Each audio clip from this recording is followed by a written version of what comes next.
L'actualité internationale également à 8h05. C'est à Riyad, en Arabie Saoudite. Les négociations sur la paix en Ukraine se poursuivent ce lundi. Après une rencontre productive selon les Ukrainiens hier, les émissaires de Donald Trump vont échanger aujourd'hui avec la délégation russe.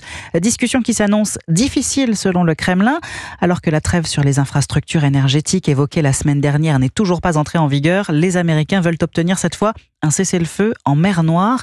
Une étape qui semble assez facile à négocier, Caroline Baudry. Dans la mer bordée par les deux belligérants, les combats ont cessé depuis plusieurs semaines. Les Ukrainiens ont coulé 20% de la flotte russe qui s'est repliée à l'est. Alors Vladimir Poutine n'a ici rien à perdre, selon le général Olivier Kempf, directeur associé à la Fondation pour la recherche stratégique. La flotte russe de la mer Noire, elle est effectivement entravée par toutes les innovations agressives des Ukrainiens qui empêchent à cette flotte russe de manœuvrer. Oui, les Ukrainiens avaient gagné ce combat. D'un point de vue opérationnel, cette trêve partielle aurait peu de conséquences, mais elle serait essentielle pour la diplomatie russe, résume le spécialiste. Poutine, il n'est pas forcément intéressé par les résultats de la négociation, mais est intéressé par la négociation avec Trump. Il doit faire attention à ne pas brusquer Trump. Ce cessez-le-feu maritime était le plus facile à obtenir et c'est comme ça qu'il faut l'interpréter. Pas dire que c'est nul.